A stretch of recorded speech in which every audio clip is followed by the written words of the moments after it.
the drummer quit before the tour was even over. We had a stopover at home before we were supposed to play like 5 more shows on the tour.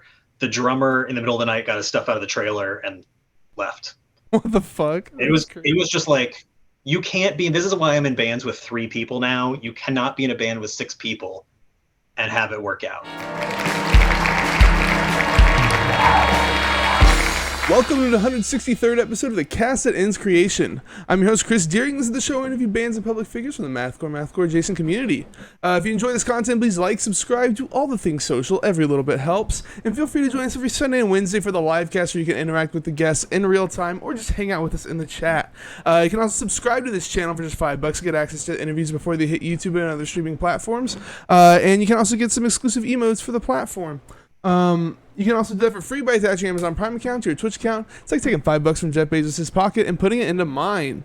With that out of the way, let me introduce our guest today who dropped their new album, Architects of Light, back in July through 12 Gauge Records. Welcome in David of The Wind in the Trees. How's it going? That's going well. How you doing? I'm doing pretty good, man. Can't complain. Thanks for coming on. Why don't you tell us what you do in the band? I play guitar live because we don't have a bass player, and I play guitar and bass on all the records. And I also do all the art and most of the social media, and I don't know, I'm just the dad of the band.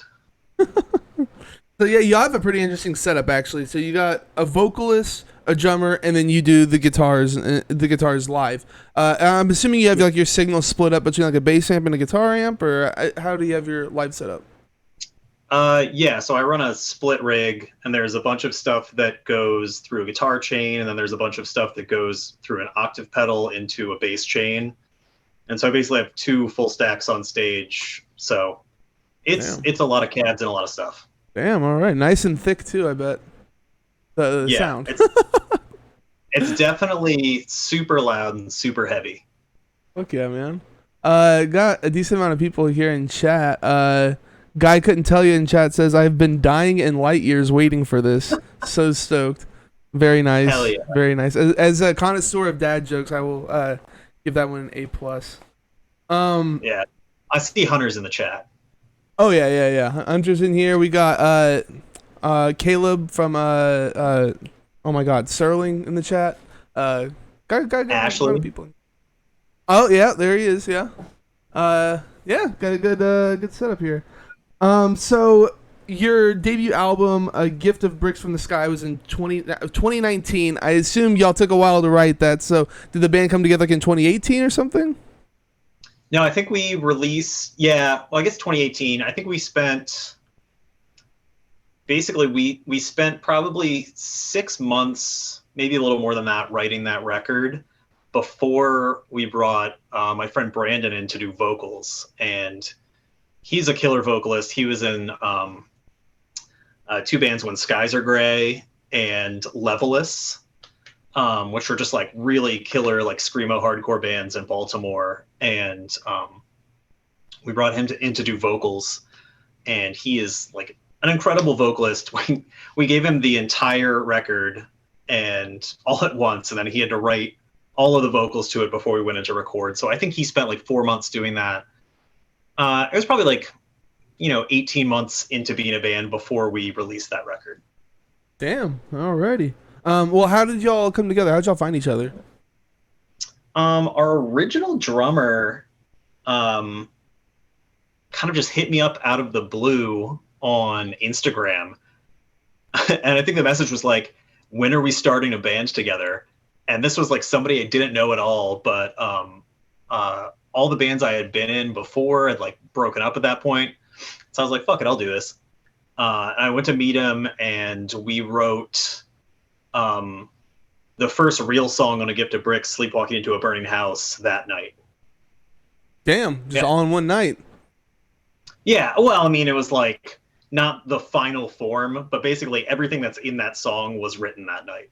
Right. No, that's like how you know you got something good whenever you could just like shit out a good song like that. So Yeah. what I'm getting is that you're like kind of like the brains of the whole operation. Like you do all the writing and stuff like that. Is that about right? Well, so like there's no real like all of the writing in this band happens in the room. There's no like writing at home and then learn this song kind of stuff, because a lot of the parts are like heavily inspired by what the drums are doing or are written to drum things. Mm. So there's no like I do a lot of the stuff, but everybody is in charge of their own thing. So nobody's ever like told to do a thing. Like Brandon has complete freedom to write about whatever he wants, does all that stuff. But yeah, there's no like um like But like anybody telling you. musically though, you bring most of the ideas. It's usually 50-50 between me and the drummer. Okay, okay. So you and him get in like a room or whatever, and then you just turn it over to Brandon and let him like do what he wants. Yeah, or a lot of the Okay. times, we'll all be in the room. So like Brandon is experiencing the writing at the same time, so he's getting ideas down. So there are some songs on the record that like came together very quickly, and other ones that took a little bit longer. But everything is sort of like pretty old fashioned to get in a room, play riffs, write songs. Okay. Hunter from Terracells in the chat. He says, "What makes Baltimore produce the most fucked music?" I don't, Baltimore is really disjointed. Like there's there'll be like famous people that end up on late night TV, and like nobody I know knows any of those people, and they'd be like, "Oh, this big band from Baltimore." Like when Future Islands was on one of those late night shows for that like crazy video that made such a big deal, everybody I know was like, "I've never heard of this band," and then it turns out they're like from North Carolina and then moved up here. So Baltimore's like a very fractured scene, and there are a ton of different bands. I feel like every time something happens, I'm like, I don't know who that is, but they're doing good work. Alrighty, fair enough. Guy couldn't tell you in the chat says 100%. I want to see the Wind in the Trees and Under the Pier play a show together. I feel like y'all have done that at We've least done that. once. Huh. We've done that. I think the first show that we played Under the Pier's record release show, which I see it looks like Jesse's in the chat. We played their record release show. They didn't get to play any shows on their first record, so it was basically a double record release show last maybe almost a year ago now, here in Baltimore, and it was weird to finally play a show again in the midst of the pandemic. Right, right. It's nice things are starting to get back together again. So you did your debut in 2019, then you did a live session at Developing Nations on you released that in July 20th, 2020, and then you did a split with Thin. How'd you hook up with Thin? We met Finn. So we had a tour booked. Here's another Under the Pier thing. And then we had a tour booked, and our first day of tour was supposed to be in like Providence, Rhode Island. And Under the Pier hit us up and we're like, "Hey, we booked a show in Brooklyn. Do you guys want to play it with us?" And it was just like the night before our first night of tour.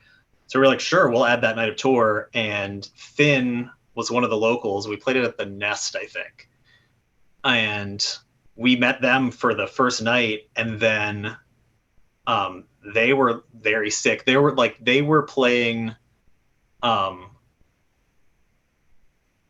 There was some stuff in that set the first night. Like Ashley did a traditional song, but it was just like weird, like whammy and acoustic guitar and like folk singer vibes. It's been a while, so I don't remember it exactly. Okay. But it was crazy to see that, and then see them count into like a more standard Thin song where it's just like really chaotic and heavy. And so like we talked about their set a bunch on that tour because it was just like so, there were qualities of it that were so out there. And then they hit us up later on the road to ask if we wanted to do a split, and we had so many songs for the record that just came out that we were like, all right, we'll put 2 of these songs on this split and then have the rest on the record. And so it worked out really perfectly. Hell yeah, man. Finn's fucking awesome. Dawn was such a good album. Looking forward to like. I love those dudes. They're such sweet dudes. We had the best time on tour with them back in February, and it was so good that we're just going to do it again next February. Oh hell yeah, dude. That's what's up. Um, Hunter says, okay, but how many Red BL vodkas did Fernando drink that night? Also, did he try to suplex any of the one in the trees guys afterward? Uh, Sounds like there's a story there. we've watched a lot of wrestling with Finn, but there's been no wrestling with Finn. Hmm. And then I think Fernando is just going hard on C4. We did a lot of Coors Light Banquet on tour. Uh, so now you guys are back with your second full length, Architects of Light. What's different this time around than on the split? Well, I guess the split's the Um, same kind of songs, right? You wrote them all at the same time. So, okay, what's different than your debut album? How about that? the production on Architects of Light is intentionally a lot like more sort of like brutal and raw and like heavily everything is distorted, everything is like very grindy. Um and so it's just like a different aesthetic than A Gift of Bricks, which is a much sort of like cleaner traditional mathcore sounding record. I was gonna So yeah, actually it's mention this in the recording section, but yeah, it sounds so like it sounds like the old school shit, like old school MySpace like era. Like the production value sounds like that, not just like the actual music or whatever. Like I don't know how to explain it exactly. Just yeah, like you said, super distorted sounding, I guess is a good way to put it.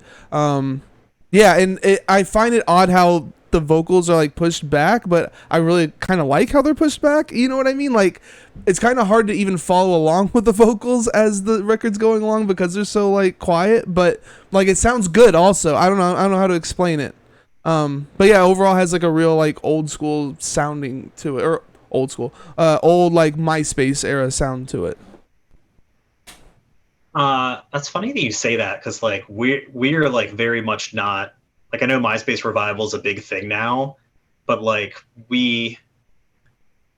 Brandon and I were there for that, so it's like there's no need to rehash it for us. Hmm. Like we were in MySpace bands, so it's more like the production of that record is more about being like to match like the just the bleakness of the vocals and like what the record is about, um and stuff like that. And it was just like our recording engineer, we just like sort of gave him free reign to like make it as like raw and nasty sounding as possible. And like this is what came out. It was sort of like we just went with whatever was happening. And I think the other thing is part of that was just like going in with like, you know, let's see what the tones come out in the studio. Whereas A Gift of Bricks, we very much knew like, oh, we want this sound and this, and like, you know, we sort of like went in knowing what we wanted, and A Gift of Bricks was allowed to evolve a lot more in the studio. Or Uh, sorry, Architects of Light was. I assume that you're a big fan of As the Sun Sets. Yeah, I mean, Because As the that's Sun like Sets. 100% what this reminded me of. Like right from the bat, I was like, oh, these guys are trying to do As the Sun Sets. Like 100% sounds like 7744 to me. Is that like a big As the influence Sun for you Sets guys? also like Sawtooth Grin Okay. is probably like a little bit more contemporary for me. I think that As the Sun Sets record came out in 1999. Yeah, something like that. I'm not really sure. Yeah. Um, so like, yeah, like that sort of like super dirty production is very like Sawtooth Grin to me. But yeah, As the Sun Sets is super sick. Oh yeah. Okay. Um. So what would you label your music as? Uh, fuck, I don't know. I mean, we're like we we used to be like, oh yeah, we're a grind band, but then some traditionalists would be like, you guys aren't grind for this, and reason. And it was just like, I guess we're a mathcore band. It's kind of just like metal. I don't know. It's a bunch of stuff like, Ashley's um, saying crusty math grind. yeah, I think that's accurate. And Okay. it's the way that like bands in our genre use the term grind. Like we're not a grindcore band. Right. It's not just like constant blast beats, but like just like grind as like a sound and as like an inspiration for some of us, where it's just like, yeah, like speed picking everything, making it super gnarly. But yeah, it's not grindcore. It's not like mathcore. But yeah, Ashley's right on the money. Crusty math grind. That's why I like asking this question because everybody has like some different kind of answer to like what genre they are, especially like in this genre. It's Yeah. an interesting to hear what the responses are. So what are some of the big influences going into this besides Sawtooth Grin Um, and As the Suns?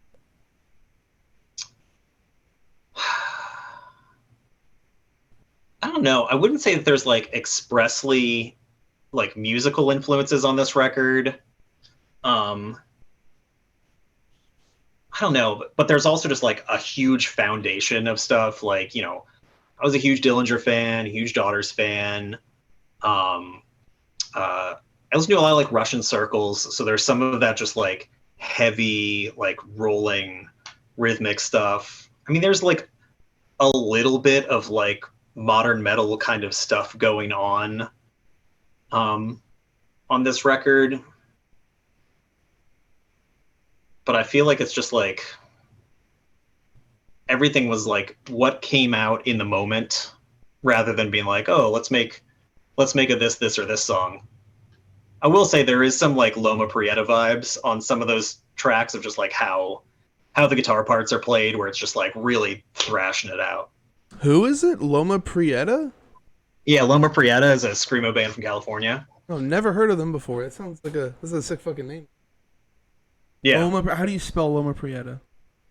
Lomaprieta. I have to check that out. So you're big into screamo and stuff too, not just like grindcore and such. Yeah, I mean, I don't really listen to very much grindcore, and I feel like if I try to like name some grindcore bands, somebody in the comments would be like, "That's not grindcore." But like like Dead in the Dirt is super sick, and I listened to a lot of Nasum when I was like 14. Hell So yeah, dude. Nasum's sick. Oh, I guess Nasum. I don't know how to fucking pronounce it. I've heard it go both ways, but don't they what say are words? Nasum? I Uh, feel like the band says Nasum, so I should probably be going with that.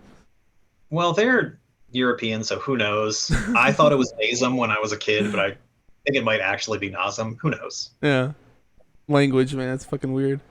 Uh, Yeah. Ashley Levine says the downtuned guitars plus Brandon's high vox are just chef's kiss. But Yeah. Actually, false grind is definitely our genre. dude, hell yeah, We are false grind. 1,000% a false grind band. The Uh, drummer in my old band used to say false grind and proud all the time. yeah, you mentioned that you were in some MySpace era bands. What anything that we would know or? Like the proper MySpace era band was Lilu Dallas. Oh Was shit, like I've heard that name before. I haven't actually listened to the music, but like, yeah, I've heard about you guys before. What the fuck? That's wild. Okay. Yeah, I mean we had a MySpace page. And we're like booking tours on MySpace. There's only a couple songs out there, but it's like half super shreddy tech metal. There's three guitar players. So it's like half shreddy tech metal and then half like Godspeed You Black Emperor post rock. Okay. Huh. Yeah, there's like some YouTube videos with different lineups and stuff that show a little bit of it. That's sick. What's the other band? The band before the Wind in the Trees was the Heads or Zeros.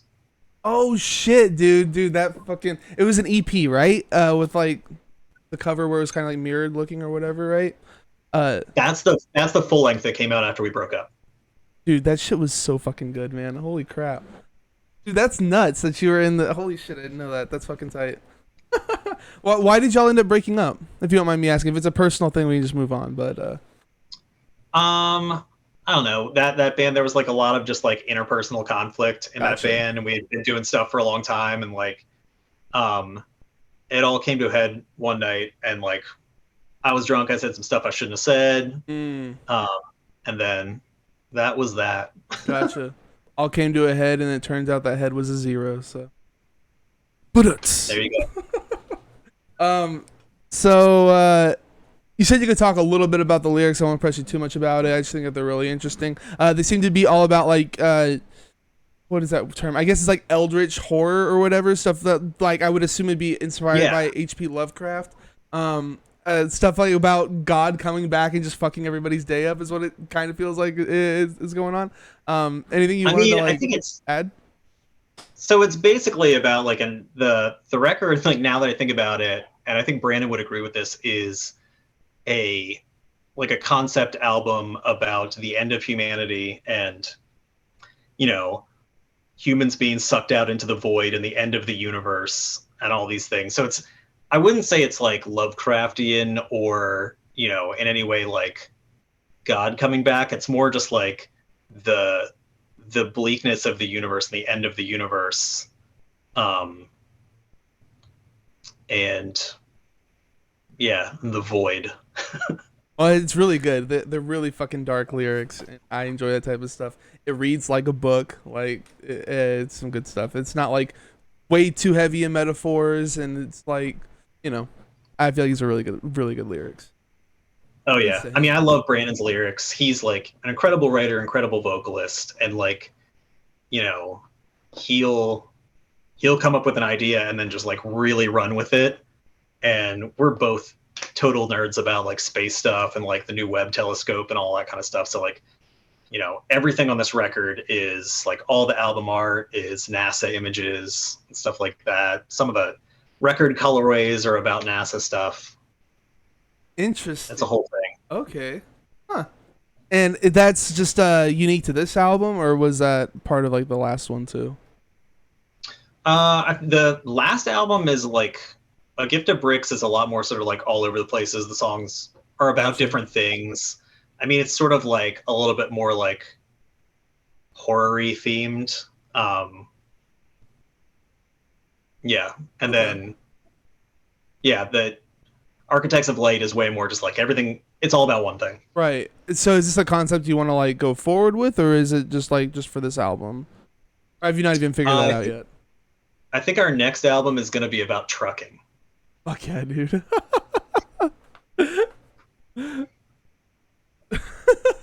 That's such a good response. Um, so this was engineered and mixed by Kevin Bernstein at Developing Nations Recording Studio, and mastered by James Plotkin at Plotkin. These are the same people you've had do everything. So I guess you Yeah. have a really good relationship with them. Yeah. I mean, Kevin Bernstein, Brandon and I have probably collectively recorded like 10 records with the guy. He is really good at just like getting incredible sounds, getting good takes out of us, and getting us to not think about our bullshit and not obsess, like, oh, was this take good enough? Did I fuck that up? Anything like that. He's an incredible engineer. He's also local. Um, so, I mean, it would be cool to like travel somewhere and record a record. And I know a lot of our peers do that. But for us, it's like, oh, this guy lives 20 minutes from our house. Right, and like And money's a thing too, right? Like you don't want to go like stay in a hotel or whatever. You're recording for a week or whatever. yeah. Plus, it lets us, like, it's not like you can do an entire record of vocals in just like, one day. So Right. Brandon will go back for, like an hour or 2 hours, like a couple nights.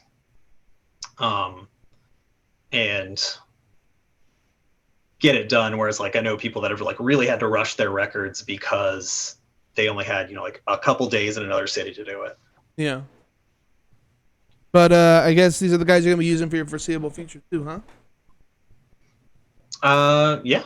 I mean, that like, I think that's the plan. We just started writing the next stuff. So I don't know like when we'll have an album worth of material. And, when it gets time to record that, you know, we'll figure it out then. Okay. Well, I But mean, yeah. they do good work. It sounds really good. So, fuck yeah, fan Yeah. broken. I mean, everything Kevin Bernstein does, I'm so happy with it. And he's just like a joy to record with. Um, Plus he just has like he has incredible gear and he like makes incredible aluminum neck guitars. He is like a master of all things. Do you use aluminum neck guitars? I don't. I've had some. All of the ones that I've had sucked, and I would love to have one of Kevin's guitars. Um, but it's like I don't even know if he. Every time I try to buy one, he's like, nope. Why do you say that the aluminum guitars suck? I had a couple electrical guitar company guitars. They were pieces of garbage. Really? Uh, yeah, they were just like really overpriced. They played like crap. They take like years to get, and they just aren't any good.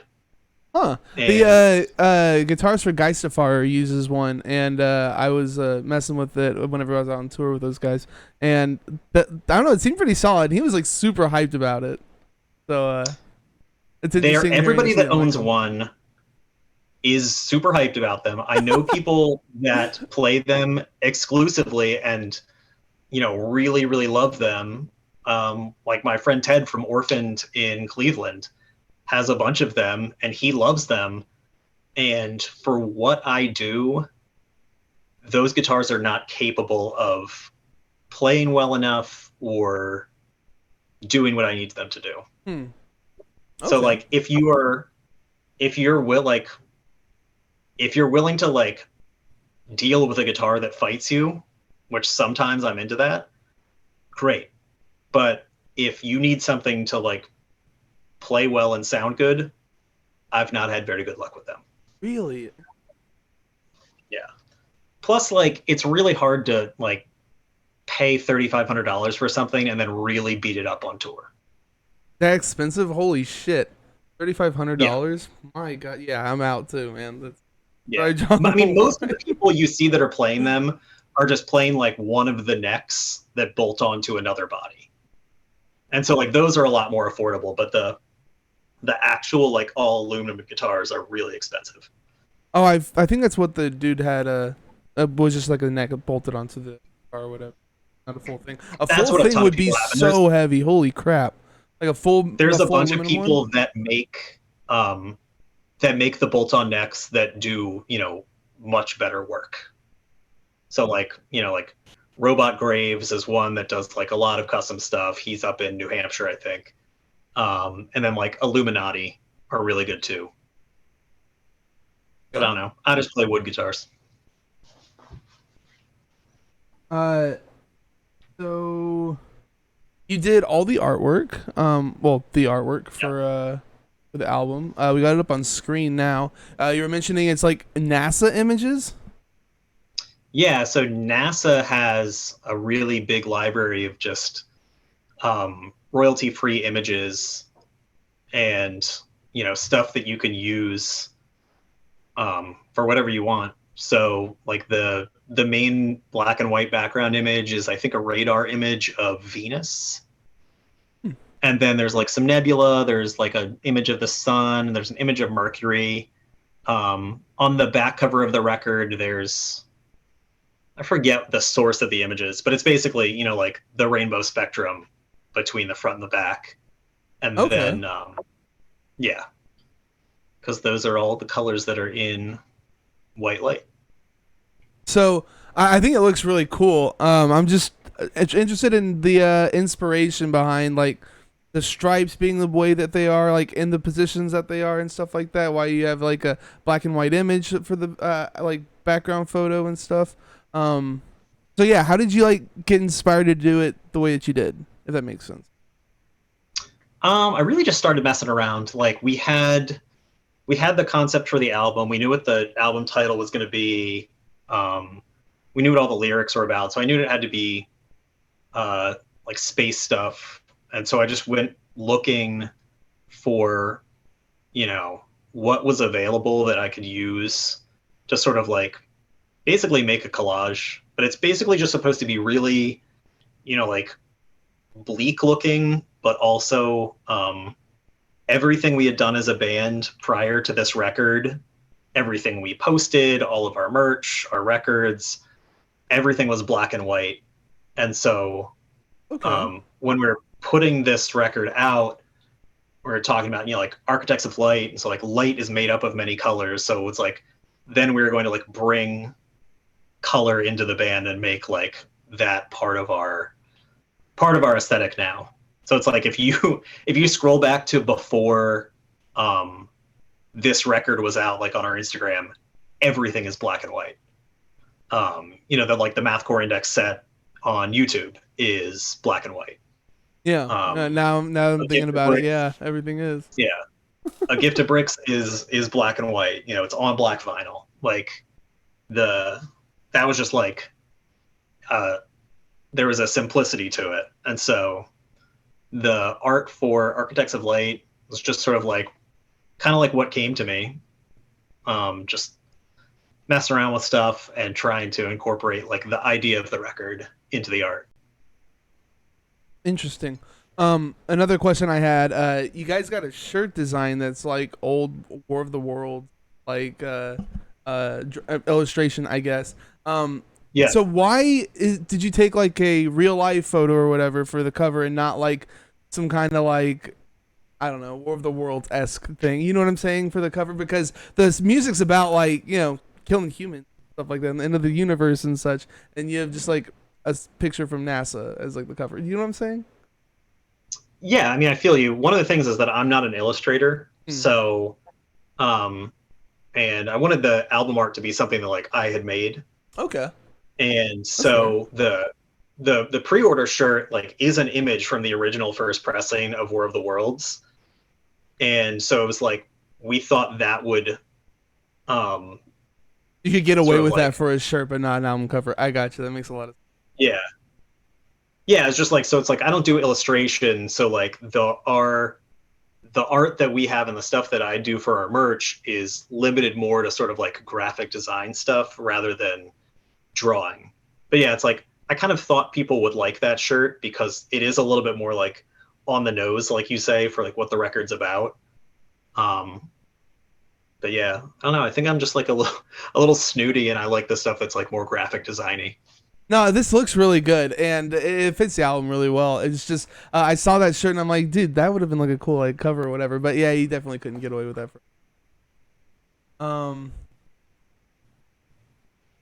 Jesse from Under the Pier says those black and white Baltimore shirts are sick. Oh yeah, there's a row houses shirt that we have. Yeah, it's just like a block of Baltimore row houses. So yeah, what are the future plans you got? You have like any tours coming up, anything like that? Maybe music videos or anything? We're booking a tour with Finn right now. We're doing, I think, 16 days in February 2023. Fernando is counting every song in with one hit on the tour. I'm saying it now. Now he has to do that. Yeah, he's saying stop, don't say that. But he's doing one hit. They changed to 2 hits halfway through the last tour. I'm calling it now. 1 hit, like the Locust. He wants to do. You got to pick up where Dave left off, bro. Yeah, so we're booking that tour. I think it's like kind of half booked right now. We're looking for shows in like Little Rock, Arkansas, and Oklahoma City and stuff like that. Like trying to fill in some of those dates. He's saying no hits. Yeah, he's taking it to the next level apparently. Finn, no hits. I forgot to mention we also have a music video. You were saying that a fan made for you guys. Gonna be playing that right now in the background. Somebody hit us up on Instagram and made this they make really killer sort of glitch video art like you're seeing, and it is really gnarly. They took one of our songs and made a video that goes with it, and it was, I don't know, it's super cool to see somebody else's art reaction to your art. That's sick. Yeah. And it's also had footage from the Zegama Beach Records Fest that we played in Chicago in June. Oh, y'all were on that? That's tight. Yeah. How did that go? It was super sick. We drove. It was our first show with our new drummer, Matt Tillett, and we left at like 11 o'clock on Friday night, drove straight to Chicago, played the fest, got back in the van, drove back to Baltimore. I think we were in the van for 30 hours that weekend. Nice. Well, how was the fest itself though? Like a lot of people come out and stuff. I saw the lineup; it looked Oh fucking yeah, sick. it was packed. We played the Saturday show like with our friends in Gillian Carter, um, Scenario, Horsewhip, Masanera played. There's just like a bunch of super sick bands. Oh, Pains from Oh, Chicago they played that. are are unbelievable. Dude, they were fucking Like crazy. Yeah, they played the yeah, Mathcore like and Next Fest too, and fucking insane. were you? Oh yeah, you were there. So Yeah. like they put on the most incredible show, and then we had to play after them, and it was horrible. Like they, I haven't seen like a band just like hold it down live like that in a really long time. Also, like somebody on stage is just windmilling at all times. It's Okay. it is Yeah. unbelievable. Like it's so sick. Uh, Also, just super sweet dudes. yeah, I talked with him for a little bit. Um. So yeah, you guys have played a decent amount of shows. What's the best show you guys have played? Um, that fest was really good. I think the the best shows I always play are at the Pilot Light in Knoxville, Tennessee. Dude, the So Pilot like, Light is fucking hype, man. Do you play with? Have you is ever played Seth with on the Rat show? Punch over there?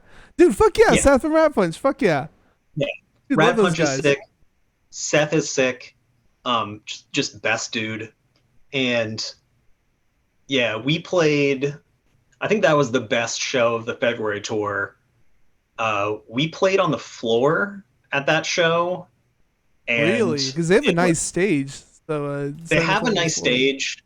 Um, we played on the floor.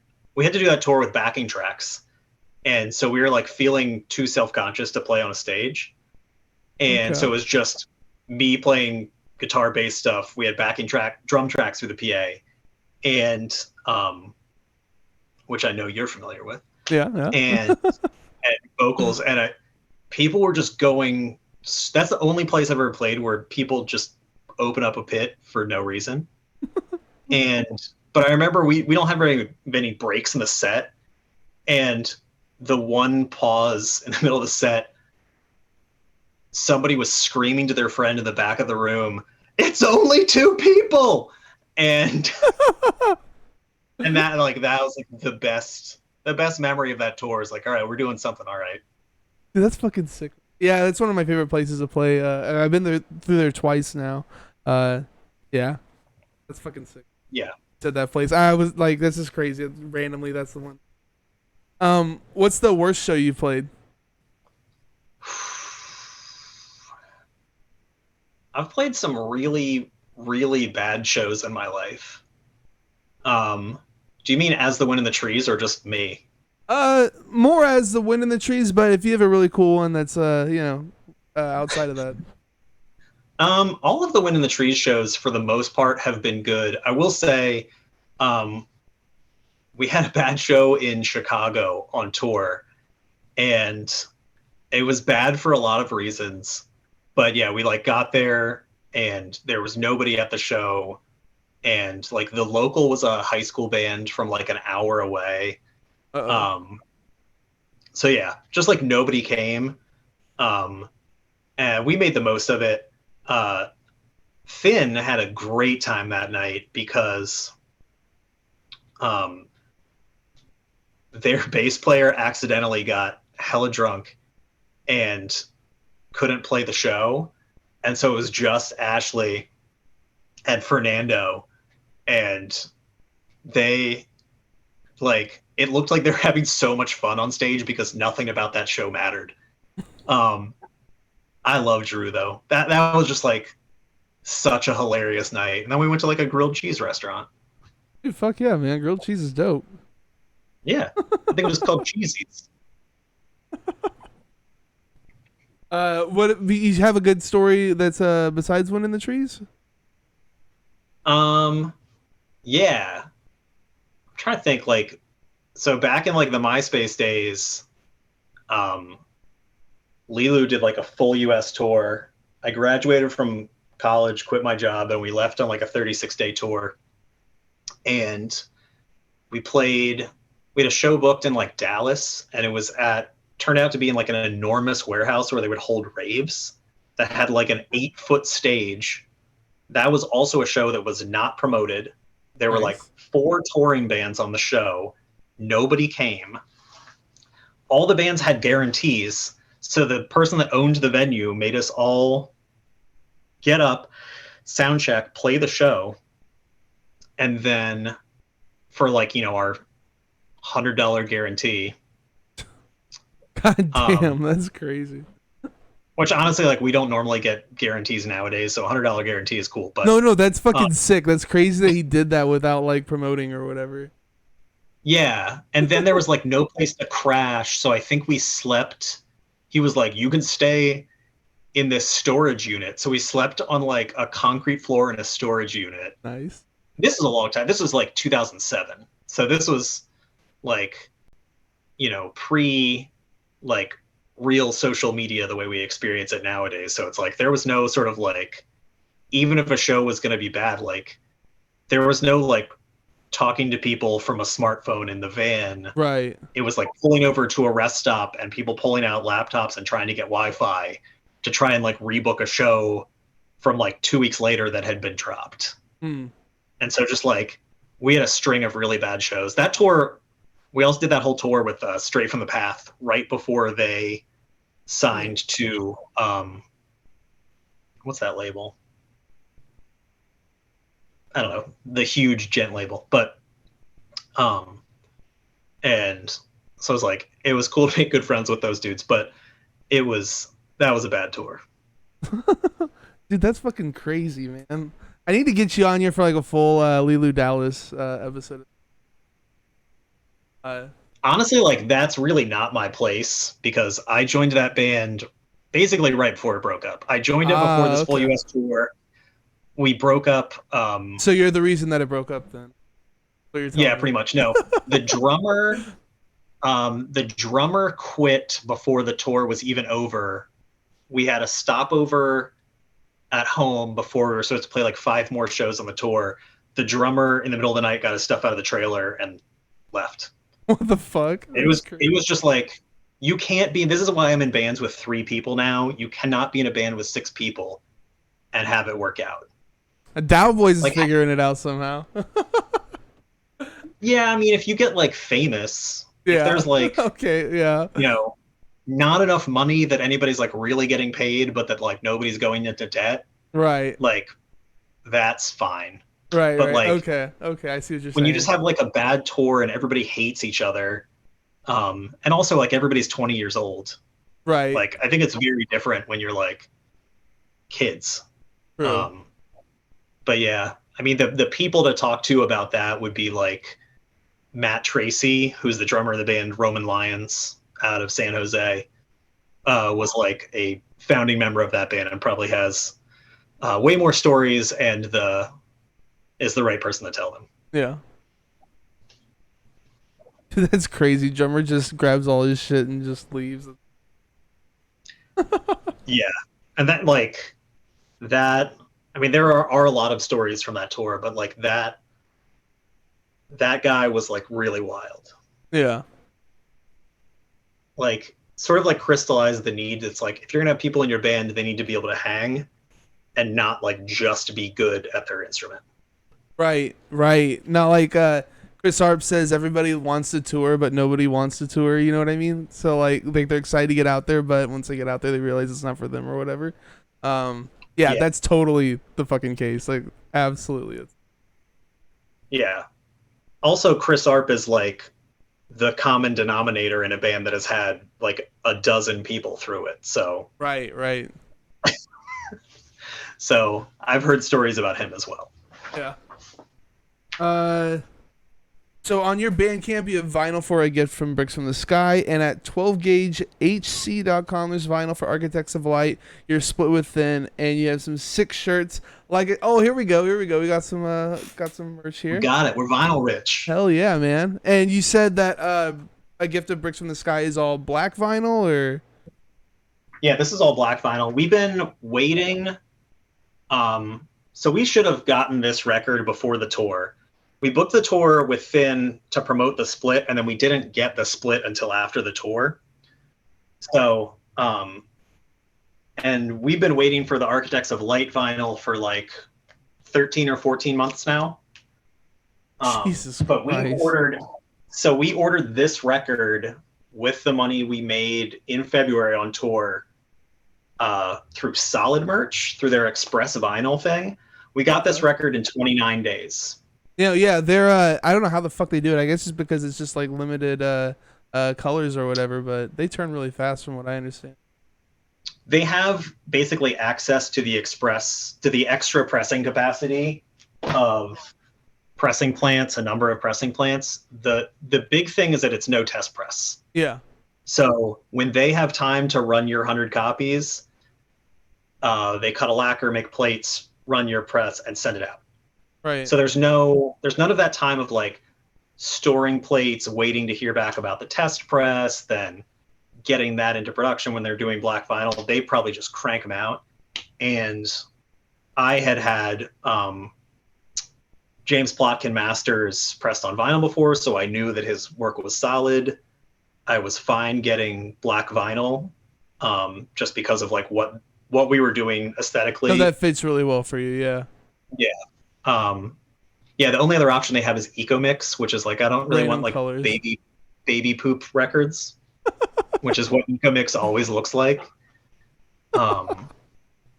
And yeah, but it was great. It was also like not any more expensive than like getting a fancy record. Right. Like it costs about the same as the unit price for Architects of Light, but we got it really fast. So like any band that wants vinyl for tour and isn't in a situation to wait, it takes a year to get vinyl if you want like fancy things. And so it's like, the more like I talk to our label, they're like urging their bands to do these more reasonable things because there's no reason to wait this long for a record just to get colors. Although there are people doing. I mean, there's like, people that really like variants and stuff like that. Yeah. Well, and there's people that are doing like really, really wild stuff. Like The Euclid Wax Mage stuff. Just did Wax Mage stuff and all that stuff. And they sold like 500 records in 5 minutes. Like, right. There's like a thing for collectors. We're in a situation more where like we're trying to sell all of our records like one by one to people because that's what we have to do as a band. Yeah. Well, also you just wanted them for tour or whatever too. Wanted them in a reasonable time frame, rather than Yeah, like we want to have stuff at the table rather than just having shirts, Yeah, I got you. But yeah, on this tour in February, we're gonna have our entire discography available on vinyl, which is kind of crazy. That's sick. Hell yeah. Yeah. But yeah, I've heard nothing but good stuff about Solid Merch. I'm actually considering using them like later on this year for an EP or whatever. It's gonna be fucking sick. You should do it. Yeah, we got the cool shirts and. I guess we could wrap this up with your album of the year so far. Man, I got to think about what has come out this year. I just got the new Russian Circles record in the mail, and like that record is really gnarly. That's a band I've never actually listened to. You need to check them out. It's like post metal. It's all for the most part instrumental, but it's just like it's really like great riffs, and then like they just like deliver on some parts and songs that just like I don't know, just does it for me. So they're kind of like Neurosis or Isis type of stuff. It's way. See, I've never really listened to those bands that much. I feel like it is much more its own thing, where I feel like Isis is more like What If Godspeed Was Heavy? Okay. Like that kind of thing sometimes. And Russian Circles is just like, it's one of those bands that could have vocals, but it's somehow like made better by just being like a head nodding, just like riff fest. Okay. Huh. Yeah, I need to check it out. they're just a great band. I'm trying to think of like who else has put out stuff that I've like really listened to. I'm kind of guilty of like just listening to my Spotify Discover Weekly and then liking songs out of that, and then just like constantly listening to that playlist. So I never know of like, what really just came out. I will say that the End Cult Leader split is the two songs that they've released on that are incredibly awesome. Dude, that's another thing I need to look into. I've heard a lot of good things. Yeah, like I'm so happy the Cult Leader are back and doing stuff, and um, End just has like sort of a tonal guitar sound aesthetic that I really enjoy. Um, yeah, so that stuff is really, that's a solid split. Oh yeah. Well, is there anything else you want to say before we get on out of here? I don't think so. We have By Architects of Light. We have a Gift of Bricks up on Bandcamp. I'm shipping them every day. You book shows in Little Rock, Arkansas, or Iowa, or Oklahoma City. We we need shows, and Finn are just the sweetest boys you'll ever meet. Are y'all coming to Dallas, by the way? Yeah, Ooh, alrighty. yeah. What's up? Yeah, dude. No, I want to play that fucking show with y'all. That'd be sick. Yeah, I think we were thinking of hitting up. We should help you. We were thinking about hitting up God Awful Truth. I think. Yeah. No, Jordan's got some good contacts and stuff. Yeah. Yeah. Um, yeah. We will definitely come through and play. Oh yeah. Hunter is asking which variant should he get for the new record. So there's three variants. There is the gold variant, which is our tribute to the gold records that were on the Voyager probes that have like whale sounds and sounds from Earth and Okay. like sounds in many languages. And then they have like sort of like the image of the man and woman. So that's like the gold colorway. There is a rainbow splatter variant, which is basically to match the album art, is all the colors in the rainbow. So all wavelengths of light. And then there is a really just sort of like red shift. I think it's like red galaxy, but it's like trans red and black swirl. That's real crazy. So my answer to Hunter is that he should buy all of them. 100%. No, dude, it's cool how much thought you put into the different variants and stuff. Like the gold record, I thought that was just like a cool color or whatever, but that makes so much sense for what this is about. That is really cool. Yeah, Um, I mean, we had the opportunity to like, you know, make all these choices, so we just like did every little detail we could. right, right. Most people just are just like, oh yeah, that works with the album cover or whatever. That's cool, and it's awesome to like hear like someone putting more thought in it past just oh it looks cool with the album cover or whatever. It's yeah, also a big part of it is like 12 gauge being willing to like indulge us and like do things that we wanted to do, because I think a lot of labels are like, more thinking about like I think a lot of labels would have been like, no, we're not going to press you a gold record because like nobody's going to want that. But like once there's a story behind it, it's like way more interesting. And 12 gauge has been like really supportive of our ideas that are like mildly out there. Hell yeah, man! I love that. 12 gauge is fucking sick. Yeah. Well, if you're looking for that MySpace era techie grindcore, you gotta check out Architects of Light. The new album from the Wind in the Trees was dropped back in July through 12 Gauge Records. You guys are on Facebook, Bandcamp, Instagram, Twitter, and all streaming platforms. I guess go to 12gaugehc.com to get merch. You can also get vinyl from y'all's Bandcamp. Are there any other like websites we're trying to direct people to, or? Um, I make guitar pedals. If you like guitar pedals, go to bsriaudio.com. Hey, what kind of guitar pedals are we talking about? We actually have, I should have mentioned this earlier. So there's a pedal that is a tie-in to our record that looks like this. Oh shit, okay. This is the bass sound from the record in a pedal. Okay. And yeah, so it's just like a super gnarly bass fuzz. It has a low pass filtered clean blend. It has a super heavy bass boost. And it's just like, it will make your bass sound super crushing. Do you use that If you play live bass. too?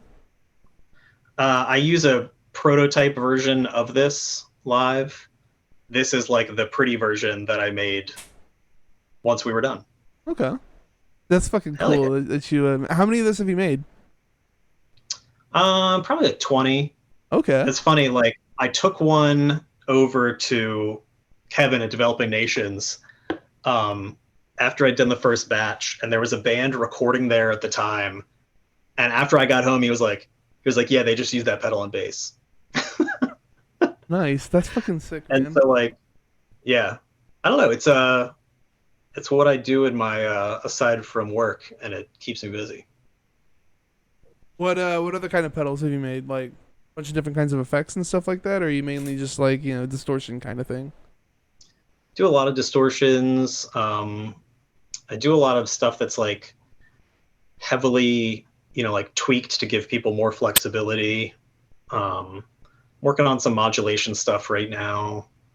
I do a lot of collaborations with like other people. I did a collaboration fuzz with a body products brand that went really well. Okay. Huh, how does that work? The guy that runs the company is a guitar player, and he makes really awesome. The company's called Sheer Revival. They make really awesome like body products in Asbury Park, New Jersey. Like lotions and stuff, or what are you talking about? Yeah, like lotions and soap and shampoo. And it's like, he's a barber. Yeah, but like they were rebranding their company, and he wanted to do like a guitar pedal associated with it. And so we worked together on a guitar pedal and like set prototypes so back random. and forth. What the heck? And, yeah, but it was like so much fun because there was no pretense to it. It Right. was like, no, it's cool, but that's so random. yeah, but it was like, it was such a fun project because it was, could kind of like do whatever. Right. And yeah, and it was just like, it was so fun to roll with it. So like I try to do that kind of stuff as much as possible. Like a friend here in Baltimore, we started a side company, and we make a bass distortion pedal that 30% of the proceeds go to support local school music programs. Oh, that's fucking sick. Yeah. So it's just like, I'm just trying to like have fun with all of these things and do as much as I can. Dude, that's tight. What's the website again? bsriaudio.com. Well, I'll definitely gonna put that in the description. So as for me, drop my channel, follow so you always know when I go live. You can also sub to get access to the interviews before they hit YouTube and streaming platforms. Some exclusive. You can do that for free by attaching Amazon Prime account to your Twitch account. You can find me on Facebook, Instagram, Twitter, and YouTube. YouTube folks, if you enjoyed the video, please drop a like, click on the notification bell. Don't forget to subscribe. It's a great way to support me for free. Check out my music, The Sound That Ends Creation, at thesoundthatenscreation.bandcamp.com. My next guest is Hexus, who drops their new album, Aeternum, this Friday through, no way I'm going to say this right, but I'm going to give it a shot, through Debamir Morty Productions. Join us this Sunday the 28th at 12 p.m. Central for the live cast. Thanks for being here. Hope you had a good time. Yeah, it was great, man. Hell yeah. And thank you guys for watching and listening. We